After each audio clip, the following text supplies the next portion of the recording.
Hey, what's up? What's going on? It's your girl, Mary Jane. Please like, comment, subscribe to my YouTube channel. It would be greatly appreciated from the bottom of my heart, my peace, my peoples. So let's talk about Love and Hip Hop New York, Season 8, Episode 2, Rubbed the Wrong Way. Yes, you rubbed me the wrong way with that red, that wig, Mariah Lynn, that Kool-Aid orange and reddish blonde wig. And Judy, you rubbed me the wrong way. The way that you sat there and lied to Mendici on the phone, like, what?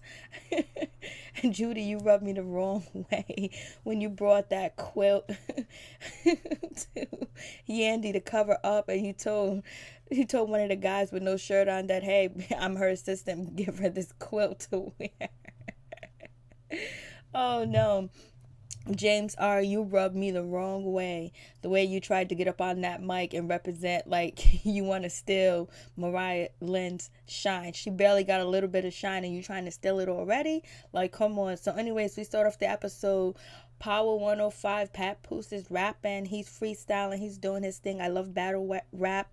You know, I watch battle rap and I know Papoose from battle rap, the female battle rap, the male battle rap. I do love it. He's with J Quad. I'm judging Jaquan. I don't know. So he's with him. They freestyling or whatever. They're doing their thing, and that they with DJ Self Gwennin. And so DJ Self is saying, "Hey, so we want to congratulate, Remy for winning the Best Female MC award." And and they all clap. And so then Papoose said, and congratulations to all the people that was nominated in the category, basically being political about the situation. Other than Remy, are you dumb? Are you dumb? And then kick a freestyle rap. So now we know who's been sending Mendici these pictures from IG of Yandy at the beach, Yandy at the park, Yandy at the mall, Yandy at the store. It's none other than Miss Judy. If we're going to go with Judy and Yandy and Mendici storyline, this is just way too boring and way unbelievable. So I would prefer the baby mamas to come back on or something, because just to spice it up a little bit. So anyways, we get Judy riding around in her Uber and waiting on Mendici to call. So Mendici calls and Judy was like, I gotta tell you something, son. I gotta tell you something. Yandy's been out here just acting up. She ain't looking right. She ain't being right. You know what? I caught her rubbing this man up in the studio, putting oil all up over him. She was giving him like a massage. They was looking into each other's eyes. And she was kind of like rubbing it on his shoulder. And they was just so into it. She was massaging him in the whole nine. Like, when someone's lying and add on to the story. So Judy is a liar. She over exaggerates the story. And Mendici was like, so what happened? How did it end? She was like, I didn't leave. I stayed there to the end because I made sure she didn't do nothing with that man. Did you tell her that you didn't even tell Mendici you tried to fight the man? You tried to hit him. You called him names and you was coming after him trying to attack this man while your son's locked up. Would you want him to catch another charge? Or you want him to send people after this guy where a whole nother beef can start? Come on. Judy, stop with the shenanigans. You're too much. Judy is so bad. Judy, you too old. You're a grandmother. Why would you want to cause, drama and havoc and wreak havoc in your son relationship with his baby's mother? He's already has, havoc in his other relationships with his baby's mothers. Why would you want to take a part into it? Have a part into it. Just do that. Just so wrong. Judy was like, she was rubbing on his arms, his back. She was massaging it. They was looking into each other's eyes. And she said, Yandy said, you and your son are crazy. She wanted me to leave, but I didn't leave. And so Mendici is just like, what is going on? Mendici says, so what you mean to tell me? You catch her rubbing on somebody she should have not been? I am pissed off. And Miss Judy is like, I'm going to stay close to Yandy. I'm going to watch her. I'm going to stay focused on her. Yeah, stay focused on something else. Stay focused on your other grandkids and find out what they're doing. Find out how they living. Find out what's going on with their grandparents.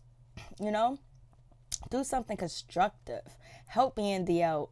You know what I'm saying? And then so after, Judy hangs up the phone with Mendici, she says that she tells Mendici, stay strong and stay focused. How can he stay strong and how can he stay focused when you just spew all this negativity to him? Like, he's locked up, he's behind bars.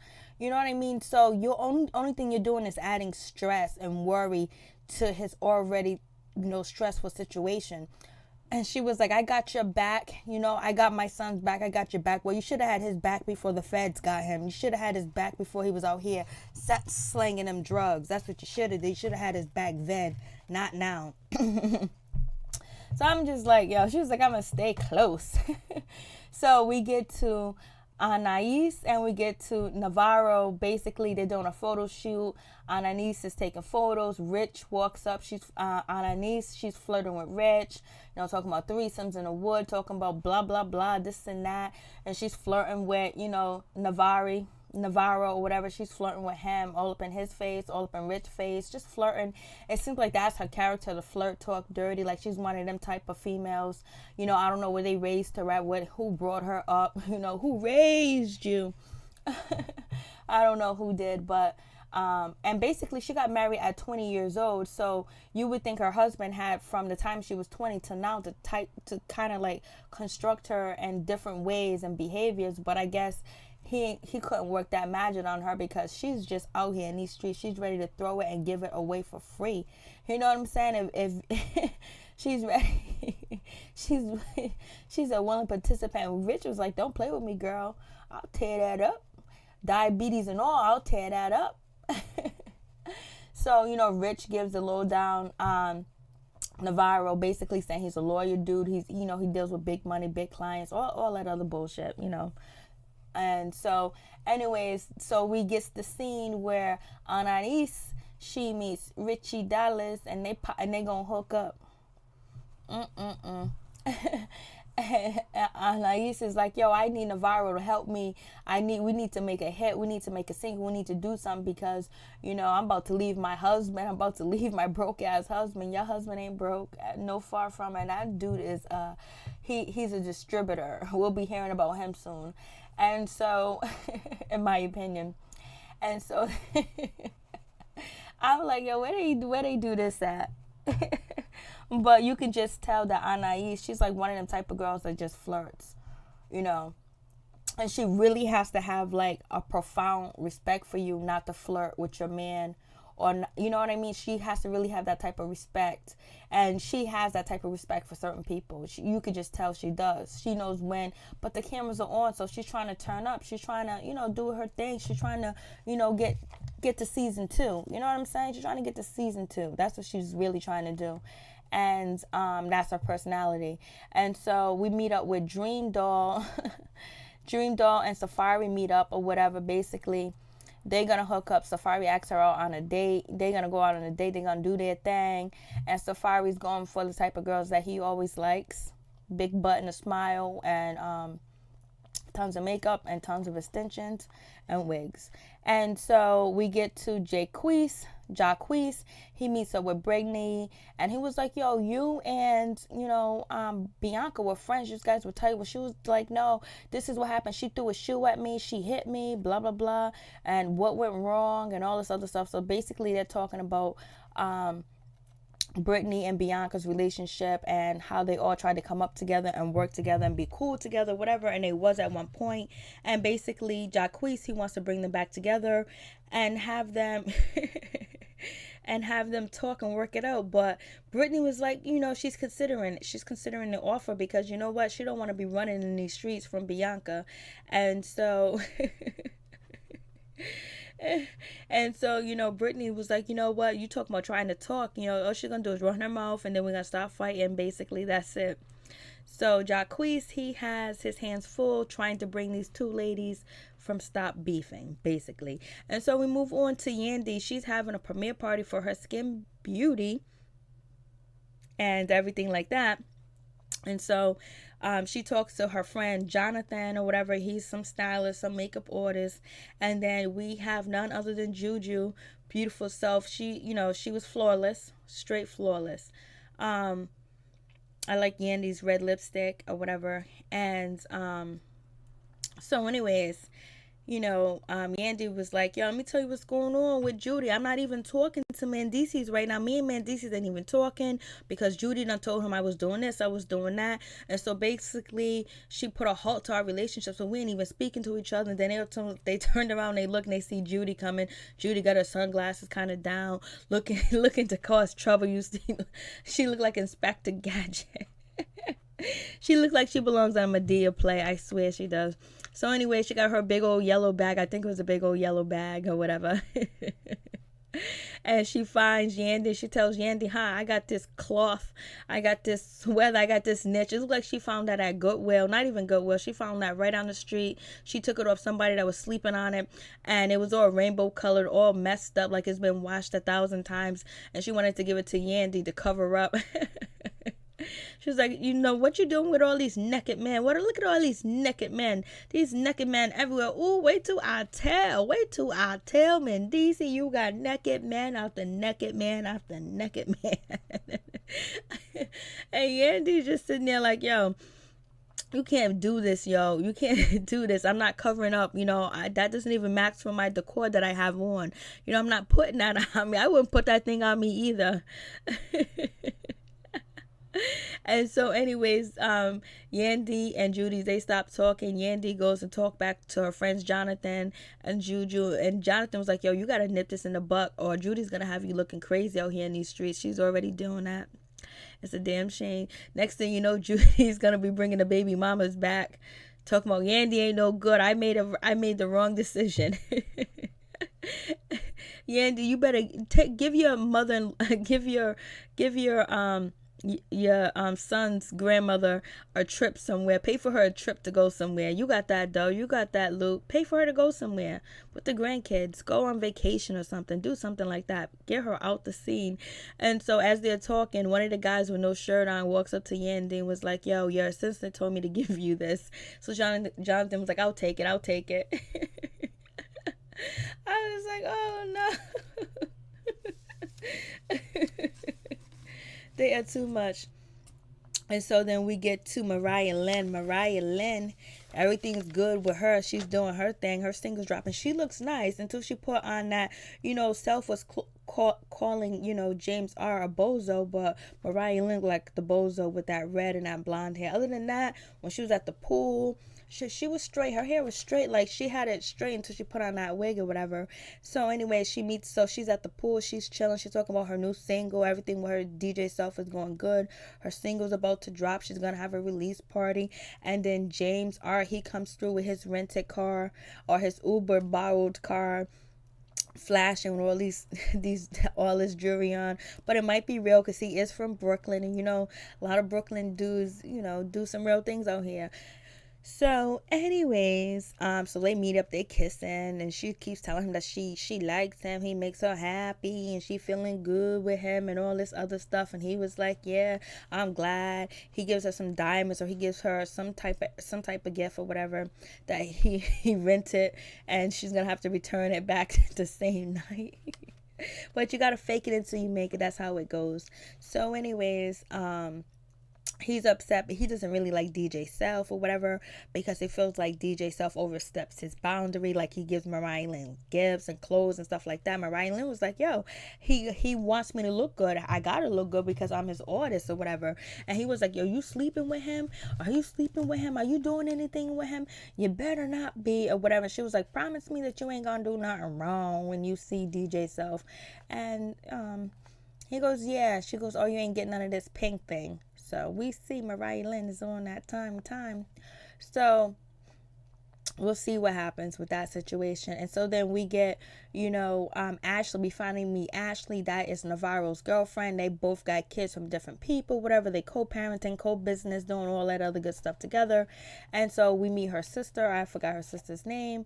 So basically they talk about Ananis, about how she be wilding, how she be staying in naked pictures to her man, how she be texting him when she's drunk, calling him late at night and flirting with him, and she don't appreciate how she disrespects her or whatever. But Ananis, she does it right in front of her face. So that, I don't know if she does it in front of her face, it means that she really ain't trying to do nothing on a sneak tip, or she's just like that or whatever. But Ashley's not feeling that. I understand where Ashley's coming from. She doesn't like that. She thinks she's overstepping her boundaries and she ain't feeling that. I don't know if Ashley's a little insecure because they were showing old photos of Ashley and Navarro. She was skinny then, and now she's not as skinny as she was back then.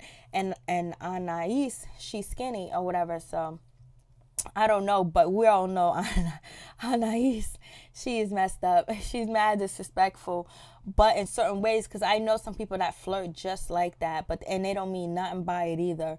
But you know what? You have a right to be offended by it if you want to. You know what I'm saying? Especially if you want to or whatever.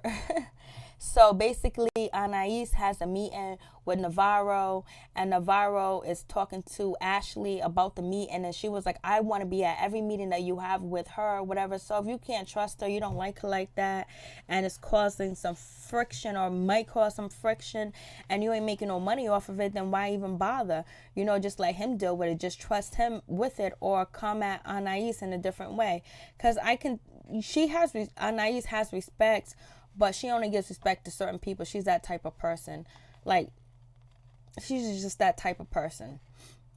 So anyways, we get up with Safaree. He goes on his date with, Dream Doll or whatever. They go do some aerobics, not aerobics, but, some acrobatic shit or whatever. And we seen the same thing on Black Ink Crew with Charmaine and her mom or whatever. So they recycling. I was about to say this is an original date, but I already seen it on Black Ink Crew, Chicago. So anyways, they end up talking, and basically after they talk, whatever, Safaree kisses her, and basically Safaree's like, my mom don't want me to end up with thoughts or girls that, wear wigs like you and weave and loud colors and have them big old booties and them big old thighs. She was like, well, and Safaree was like, my mom might not like you know what I'm saying? Because you look like a thought, you is a thought, everything about you says thought.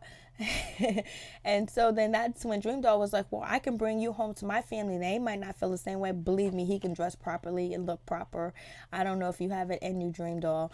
But Dream Doll was like, yo, I can take this wig off. I can wear whatever hairstyle, and I can wear some sweats to cover up sweats. Now you're going to look like you a gangster, a streetwalker. So anyways, are you about to go to the gym? You're going to wear sweats to the restaurant. You're going to wear sweats to the to dinner. So anyways, they kiss or whatever. Safaree jumped head into it quickly, fastly. And basically, Dream Doll's like, I hope he can take me to that Nicki Minaj level. I hope he can write some lyrics for me, basically. We'll see how long this lasts, because Safaree relationships don't last that long at all, period, because he makes his round through the cast. And so we get Jacquees. He meets up at the coffee shop with Bianca. And Bianca, first thing she says when she sees Jacquees, she was like, I don't know why we meeting here at a coffee shop. I don't even drink coffee. Like, that's what I'm saying, girl. You go ahead, Bianca. She goes, I don't even drink coffee, motherfucker. And so then, we get a little backstory. Bianca and Jacquees, they know each other because both of their fathers have diabetes. Jacquees, he lost his father, and Bianca and her father, kind of adopted Jacquees or whatever. So they know each other for a long time, and they've been through some trials and tribulations together. So they know each other's pain or whatever. So basically, Jacquees is trying to make sure that Bianca meets up with, Brett, and they, hash it off. And so we get the story. Bianca was like, yo, she was working with Windstar or whatever, and Windstar told her that he's gonna make her like me, make her better than me. And basically Bianca's just saying that, Brittany, stole her style from Windstar, because Bianca used to work with Windstar, and so she copied like her style, her accent, her freestyle, and she dropped the mixtape, she dropped a diss track about her or whatever. So we ain't gonna be friends, and I'm not actually the one who's trying to copy her. She's trying to copy me, and she didn't like me from jump. And Windstar had a lot to do with it, because he was instigating the whole situation, talking about, I'm gonna take you higher than Bianca, better than Bianca. And so then Bianca was like, I ain't gonna meet up with a girl that I threw a $750 shoe at. Come on, we ain't got nothing to talk about. When we see each other, it's head up or no head up. It's head up. Either get down or lay down, basically. That's what Bianca is saying. I wish Bianca could just let it go, but hey, I can't tell her how to feel about a situation with somebody she got beef with or whatever. So anyway, but it would be nice that if she didn't do it on TV and she didn't do it on camera, she was just more professional or whatever, so we can see her make it, because she's the tiara of Love and Hip Hop New York. We want to see you win, Bianca. We want you to win. So anyways, she goes, yeah, you know, when I seen her at this industry party, because, you know, Jacquees was like, you fighting at an industry party? She was like, I don't care where we at. When I see you with on, she was like, yo, Rich said that she changed a new leaf and she's different or whatever. So soon this girl come out the bathroom, first thing she says to me, oh, you still trying to be like me? And she was like, you know, how does she change? And on top of that, she said to me that I haven't had a hit since George Bush. Last time I had a hit, George Bush was president. And so then Jacquees was like, come on, you got to make up, like, you know, get it together, talk to her. And she was like, okay, Obama. She was just reading Jacquees like it was nobody. Jacquees was just looking at her like, come on, don't play me like that, especially not on camera. And so then Bianca was like, God couldn't come down here and stop me from turning up on that B. And so Jacquees was like, yo, you need therapy.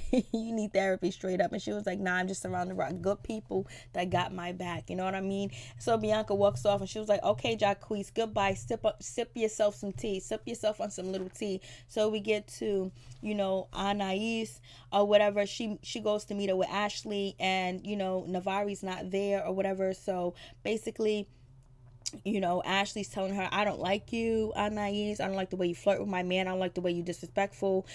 This is my business too as well. We partners. We do this thing together. You got to work with me. And you calling my man. You sending pictures to my man. You calling when he's drunk. I don't appreciate that. I'm the boss around here. I run these things. And so Anais was like, I only call your man to get my checks. And Ashley goes, oh, no. What do you mean your checks? You ain't making no money, you broke ass, you know, B word or whatever. And so then Ashley was like, oh, don't act like you don't care about what I'm saying. Don't be saying yes, no, like, oh, like you don't care. She was like, because I'm telling you one time, this is the last time I'm going to tell you, you know, or I'm going to get up or whatever. Basically, Ashley was threatening, you know, to do some things to Anais or whatever. Anais was not bothered. She wasn't worried. She didn't break a sweat. She didn't move. She didn't flinch. She didn't do anything. She was like, yeah, whatever. I do what I want to do. You ain't the boss of me. You don't know what you're talking about. I'll call Navarro when I want to, because he's my manager and he makes me money. So basically, you know, Ashley gets up and she tries to run and get at Anais, and Anais didn't move, didn't get up. Then she was like, why are you so mad? Why are you so mad?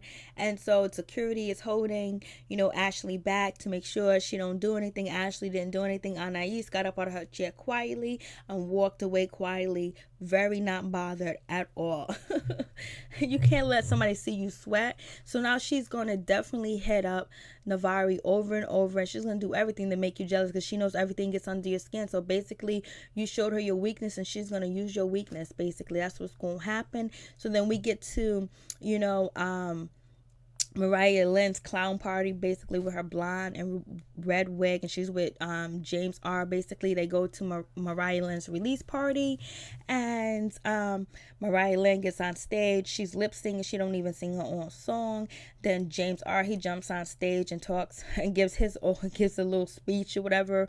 And so Self is like, look at this clown on stage. Self is like, cut the mic. And so Self cut the mic, and so James looks stupid as usual. And so James is like, I'm going to talk to Self. I'm going to talk to him or whatever. And Mariah's like, I can't believe James got on stage. Like, come on. Danny's going to get on stage and try to say a speech. And so James R meets up with, you know, DJ Self. Tell DJ Self he ain't doing much for Mariah Lynn. This ain't nothing. When James R said, look around, look, you ain't doing nothing for Mariah Lynn. And DJ Self was like, look, I'm throwing her a release party. She got a single coming out. The record's coming later. Look around. This is the party. And then James R was like, ain't nobody even here. Ain't nothing here. What are you talking about? So I'm so glad James R threw that up, because they be having these release parties and parties acting like it's packed, it's filled with people. He was like, there's nothing here. What are you talking about? Like, it's empty. What a big deal, whatever. But anyways, James is wrong.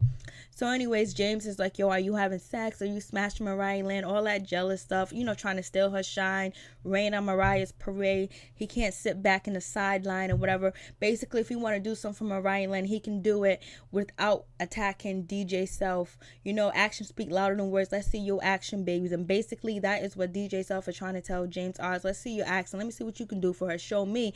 So Mariah Lynn comes over. She sees that they're arguing. She jumps up on the table and she stands up. She was like, yo, I want to talk to you, you know, James Arz. Listen. This man put food on my table. He feeds my family. This is how I feed my family. He helps me feed my family. Blase and the third, I'm loyal to him, basically. And James R., he's upset. He's mad because he feels like Mariah Lynn is taking DJ Self's side. She wouldn't have to do that if you didn't act up. And you promised her that you wasn't going to do that, but you did it anyway. So, so that's what it is. And so then basically, you know, James R is cracking on Self, talking about you ain't got no hairline. James R was like, I'm wavy, I got waves, I got this. Then he tries to diss DJ Self jacket, and DJ Self said, this is, you know, name brand, whoever name he named. So we'll see what happens. Anyways, please like, comment, subscribe, share the video. It'll be greatly appreciated. Hit that like button. Peace. I'm out.